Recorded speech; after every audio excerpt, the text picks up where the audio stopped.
As we have been discussing, called Aikya Vichara, analyzing the oneness, seeing the oneness in both individuality and the totality. We discussed in details how the equation looks as though there is some difference, but in reality how we see or try to understand that there is no difference. To derive at this point, we discussed that every word has a meaning, and the meaning can be divided into two parts or two categories. One was called immediate or direct meaning. Other one was called implied, filtered or indirect meaning. Anyone, you can take it according to your convenience. So mind is capable of filtering, that we discussed through the example of banana. So when I ask you to get a banana, definitely you will get the banana along with the skin.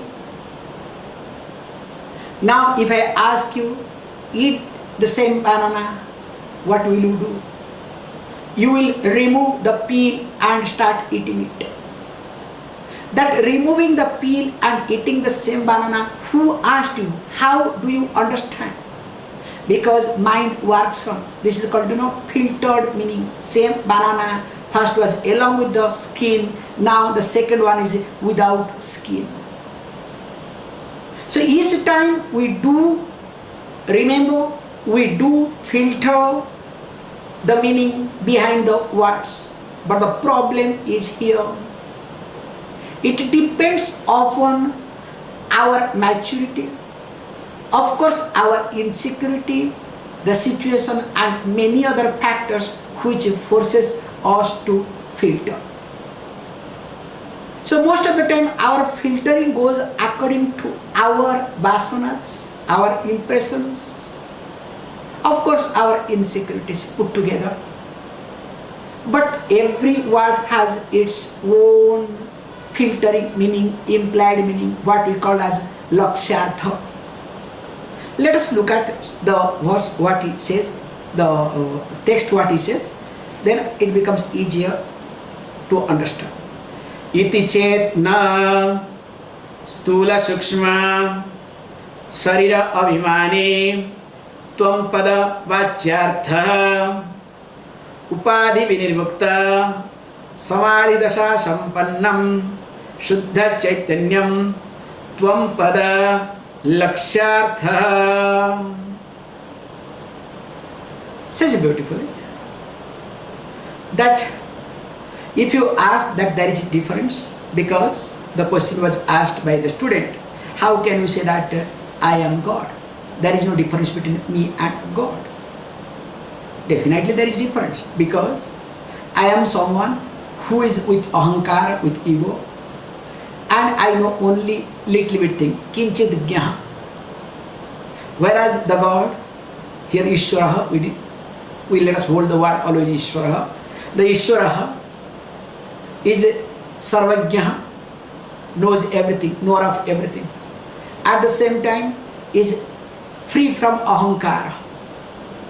Then how can you say that both are one and same? Looks like that they are opposite to each other.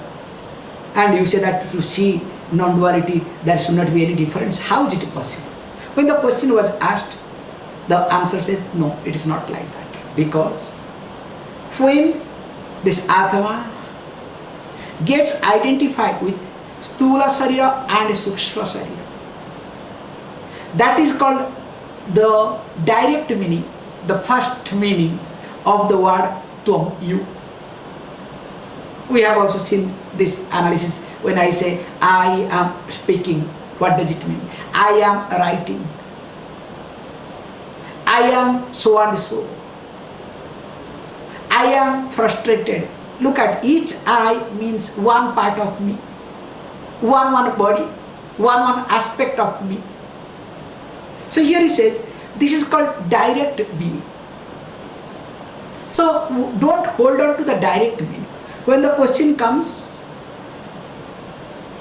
that how can we look at that both Jiva and Paramatma, Jivatma and Paramatma are one and same. But he says, look, when the Atma gets identified with Stula Sukshma Sharira, the gross and subtle body, that is the direct meaning, what we call as here Vachyartha of you. Whereas Upadhi Vinirmuktam, Samadhi Dasa Sampannam, Shuddha Chaitanyam, Tvam Pada Lakshyartha. So same Tvam Pada, same the word you has got its implied meaning. So what is that implied meaning? He says, Upadhi Vinirmuktam, because all these adjacent, all these upadhis means a different type of, let us say, belongings that we have seen in details. So when the person is free from all these upadhis, because you can say that all these identifications, we use the word adjuncts, but however, so when the person is free from all these things, and what he says, Samadhi Dasa Sampannam. So he used the word Samadhi Dasa means here, very beauty. You need to look at this Samadhi word. Here we have written that the one who obtains in a state of Samadhi means where the object is not seen. That is what the translation I have given here. So we need to look at Samadhi means that there are different explanations, but here say Samaha Buddhi Dihi. So where the Buddhi is same, in the sense it doesn't fluctuate. You are not being carried away with the seen object, neither with the seer. So generally, if you look at the Samadhi, that where, please understand, that three things are together. When I say three things, we call it Triputi. Three things means, if you look at the object of known, the knower, and the process of knowing. If you want to say seen means object of seen, the seer and the process of seeing, object of experience, experiencer and the process of experiencing. Technically we call it as a Triputi, three things. So when these three things are one and same, there is no more experiencer, there is no more process of experiencing, or there is no more that called object of experience. In fact, all the three becomes one and same. There is no division at all. There is no difference at all. That is called Samadhi. So here, that's why when people say Samadhi, then you go to Samadhi, then you try to say experience. Oh, I had a good experience. Remember, that means that is not Samadhi. That means the experiencer was alive. Process of experiencing was there, and object of experience was there. You understand? So that is not Samadhi. However, it says beautifully that when these three things are one and same, so being in that, and what is that? Shuddham Chaitanyam. Shuddham means pure, free from all sort of impurities. Remember, what is impurity? Impurity is nothing but called division, limited. Wherever there is limitation, there is impurity. Remember yourself. Whenever you limit yourself, whenever you restrict yourself, that time your mind becomes impure. Wow, then you can say, fantastic Swamiji, that's why I allow my mind to become wild, let it go. Hey, that is more limiting, remember? That is the worst thing to do. So when you allow your mind, how you allow? With your limited thinking. So here you have to be very careful, because same word you can take it the way you want. You can destroy yourself and destroy others. However, coming to the point that limitation is impurity. So here Shuddham, the purity, means that limitlessness. At the same time Chaitanyam, the awareness, the Chit, the knowledge part, the awareness. So that is the implied meaning of Tvam, the word you. So that means, as we have seen in details how, who am I, because we have spent enough of time, so that we don't have to go back at all. So that whatever we discussed, that is called Tvam Pada Lakshyartha. But problem with all of us is, always we are acquainted with Vachyartha, the direct meaning. So when I use the word I, please understand, when I use the word I hold on to the direct meaning. I never look at the implied meaning. Either I am body, either I am sense organs, either I am prana, different koshas, or subtle body, different aspects of mind. It is very rarely I look at me from the standpoint of implied meaning. Remember, so this is the meaning of implied meaning, hold on to that. Because between Vachyartha and between this direct meaning, there can be difference, because after all it is a direct meaning. So if you look at the implied meaning, you will see the difference altogether. How is it possible? Let us look at the next same thing. Evam sarvajyatvari vishishta ishwaraha tatpada vachyartha upadhi shunyam shuddha chaitanyam tatpada lakshyartha. Such beautifully. As you look at the body, mind, as the direct meaning of the word you, so also the direct meaning of Tat, that is that the Ishvara, the God, is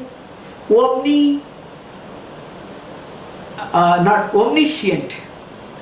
Okay, because omnipresent will make a big nuisance. Okay, this is the problem. If you say omnipresent, what people say, so okay, if omnipresent, that means what? God has to be everywhere, not only in the heaven or any somewhere. So omnipresent is a wrong word they use wrongly. Means actually right word, I would rather say. Right word they use wrongly. That's the right way of putting it. What is that omnipresent? Omnipresent means that which exists everywhere.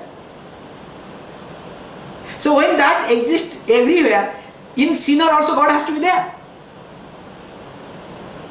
In sin also God has to be there.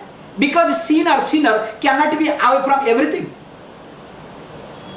So everything, when you say everything, means everything. You cannot exclude anything. If you exclude little bit thing, something, that cannot be everything. Including the devil has to be part of God. In devil, God has to be there. We cannot separate God and devil if we say God is omnipresent.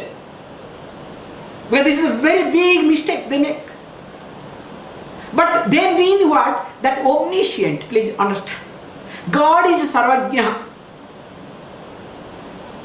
So when they say God is Sarvajna, so that's why this point is no problem. That's why he takes it Sarvajna. It doesn't take about, that God is present everywhere. When God knows everything, and not only that, God is big, God is merciful, God is a forgiver, God is a rescuer. Every language, don't worry, every religion, every language, it is there. So God is always present in a big way. So when all these things are presented, remember that is nothing but called direct meaning of God. But the implied meaning is, again, if you remove all these things, why God is big? Just look at all the religion. Any religion you are comfortable, just try to analyze. God is forgiver. Why? Because of one incident or because of one situation, people try to project that God is a forgiver. Everywhere. Because the God gets its attribute based on the situation, based on the people, the way they look at. So that is how they create it. So here it is being said, all these are fantastic there, not that it's not there, it is there. Let us accept it. But all are direct meaning. But there is something called indirect meaning or implied meaning of the word tat. And what is that? It says upadi shunyam, free from all upadis. Means all these incidents or whatever, all these things, remove it. And what is that? Again, same Shuddham and Chaitanyam, as I am. As my implied meaning is what? I, the word I or the word you, that implied meaning is Shuddham and Chaitanyam. The pure and the consciousness, the awareness. Same thing also, the implied meaning of Tat, also the same thing. So that means what? From the implied meaning standpoint, is there any difference? Whereas from Bhakyartha, from direct meaning, there is difference. Absolutely no problem. That's why we don't have any problem with God. That's why we accept anything and everything God. That's why there is, because the concept of that, no, there is one God is a wrong notion. It is a completely religious propaganda, religious imposition. There is nothing called one God. In fact, there is, remember one thing very carefully, there is only, please understand, there is only one God is wrong. But if we say there is only God, absolutely no problem. How the religious people twisted, there is only God is the truth. There is only God, means that omnipresent. If God is everywhere, that means what? There is only God. But then religious people added one word, no, there is only one God. They added one word to destroy everybody. So if you say there is only one God, if any other thing comes, sorry, that fellow is devil. So these are the religious propaganda. We have to be very careful how they twisted the concept. Such a beautiful teaching, they destroyed, adding just small word here and there. Everywhere you can see, just one word has been consciously or subconsciously has been added and it twisted the meaning completely. However, says beautifully that this God is everywhere. Or there is one God, there is only God, but how it became there is only one God. All these things, when we say one God or whatever, please understand, again it becomes, let us say, accepted as Vachyartha. That's why when I look at me as Vachyartha, please understand, this is the most important point I would like to give the connection here. If I look at me as Vachyartha, direct meaning, let me also look at the God as Vachyartha and let me relate with the God. That's why accepting God in one's own life is very important. One need not be afraid of God. Either you need not love God, also loving God is not possible. Please understand, this is another nuisance. This is again religious propaganda. How can you love somebody unless you know the person? Unless you know something or somebody, will you be able to love? Try. That's why you love somebody, the moment you know more and more, you start hating. Does it happen or not? From a distance you love person. The moment you become closer and closer, then you know in and out of that person. Then what happens? You start hating the same person. Where is your knowledge? Tell me. That means if you say you love God, do you know really God? Without knowing, how can you love God? That's why love your neighbor, exactly like, no, love your neighbor. Is it possible? Try. I have never seen, because everybody says that you must love your neighbor. How is it possible? Only it is lip service for others' consumption. However, so relating with the Ishvara becomes spontaneous. When you look at yourself from Vachyartha standpoint, and you look at the Ishvara or the Tattva from the Vachyartha standpoint, absolutely no problem. You can do 10 times Namaskaram, 10 times Puja, at the same time you can stand like a stick when you look at yourself from the standpoint of Lakshatha. That is called maturity, that is called understanding. Okay, that's why it says, Evam Jiva Ishvarayoho Chaitanya Rupena Abhede Vadhaka Abhavaha. So if you look at between this Jiva and Ishvara, From the standpoint of the Chaitanya, from the standpoint of the awareness, the consciousness, now there is no differences. Okay, let us read the next. Evam cha Vedanta vakyaihi Sadguru upadeshena cha sarveshu api bhuteshu yesam brahma buddhi utpanna te jivan muktaha bhavante. So from here comes jnana phalam,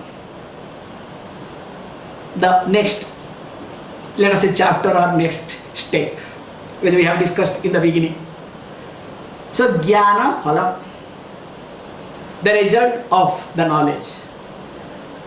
In this place he introduces one beautiful word called jivan muktaha. So jivan muktaha, muktaha means free, jivan means while being alive. Only Vedanta Shastra talks about it, nobody. The religious people never talk this at all, and if they talk, nobody will be interested and they will start questioning them left, right, and they cannot answer. All the religious people will say, yes, you will be liberated. And what is that liberation? Going to heaven or whatever. Only after death. So that nobody can verify. Suppose if you go to heaven, you will never come back. And even if you come back, there are cases. People will look at what? A ghost. In fact, they will chase you. They will not allow you. Your children itself, their children themselves will not allow you to enter inside the home. Just imagine. After a few years or few months, you come back. Somehow you manage to get a divine body, and with that divine body you come back. Will anybody accept? And these religious people know very well, okay? So talk in such a way that yes, you will be liberated, you are a free person, you will enjoy your life only after death, so that which cannot be verified. So we call as unverifiable belief. So most of the religious dogma is based on unverifiable belief. That's why many people are this, let us say, pragmatic people are not interested in religious thing because of this approach. If I have to be free after my death, let me enjoy. Anyway, after enjoying also when I die, also I am a free person, then why should I suffer in order to be free? You understand? This is the present generation. Why to suffer to be a free person after death? Let me enjoy, and of course when I die, have you ever seen, like, this is the concept, that is called charbak, hedonist we call in English. Yavat jivet, sukham jivet. Perfect. As long as you live, may you live happily. Then next comes, in order to live happily, what you say? Runam krutva ghrutam pibet. So in order to live happily, comfortably, makes no difference whether in order to, because those days ghrutam means ghee, okay? Drinking ghee or eating ghee was very prosperity, health, my mind, all the way, till now also, don't worry. Consuming 1 or 2 drops, one spoon of ghee every day is very good, especially if you want to get rid of this Omega brand. Because this Omega is one of the brand, as you know, sells huge in a great way, and they have purposefully destroyed the ghee and butter. So you should not eat ghee and butter, this is cholesterol, blah blah blah, all these things. And of course doctors, you know, whatever pharmaceutical company says, doctors have to listen to it. However, let me not get into the controversy. So here he says that even if in order to enjoy, beg, borrow, here is, borrow, okay?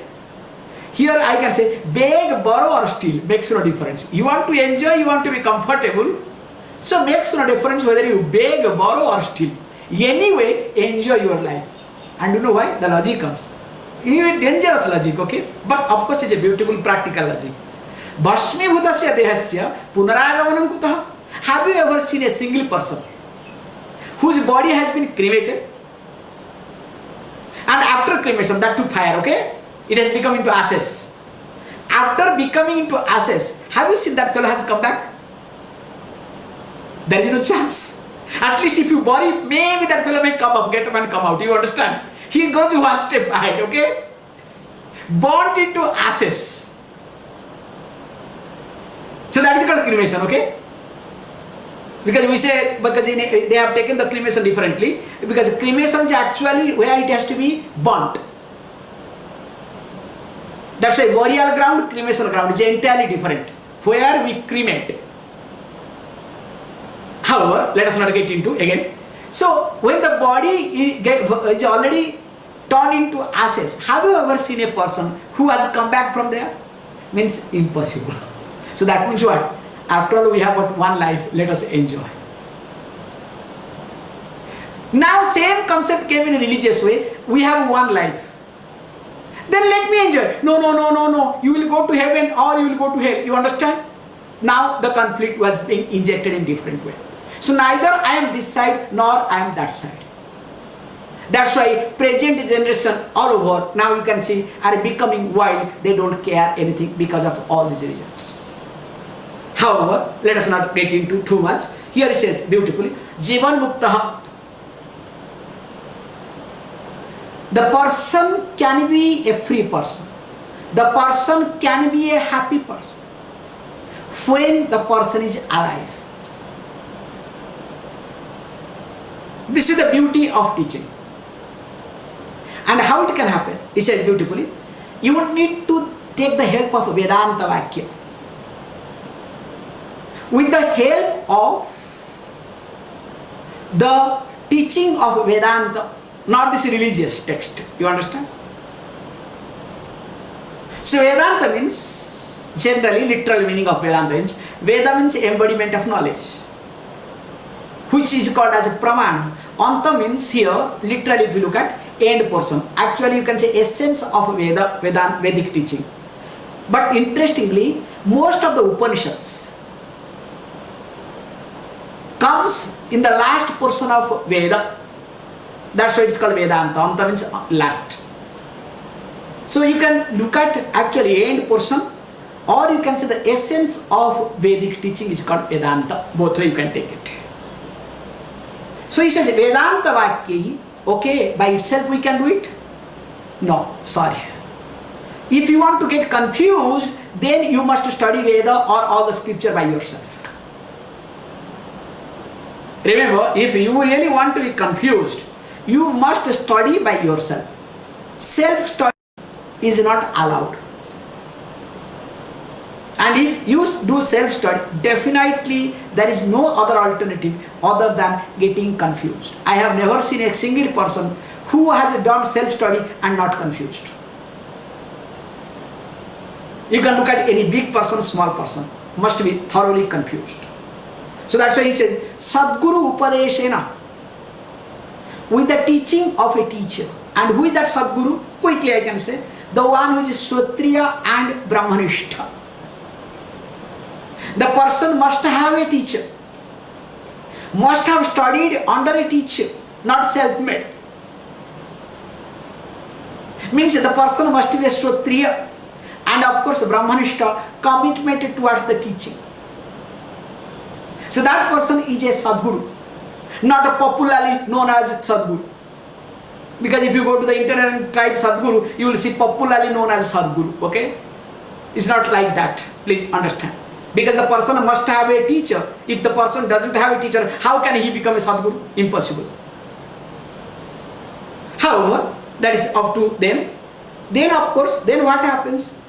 Now Upadeshanacha, Sarveshu api bhutesu, yesham brahma buddhi utpanaha, with reference to everybody and everything. The one who is able to see, the one who has got the vision of Brahman, the oneness, that person is called a living, liberated person. Means liberated while living. Why and how? Because the question will come. The question as usual, Nanu, you understand? Nanu means question. So when the moment comes, Nanu, question comes, I have a question, you will ask, What do you mean by this Jivanmukta? Jivanmukta kaha? You will ask the question, and that you will see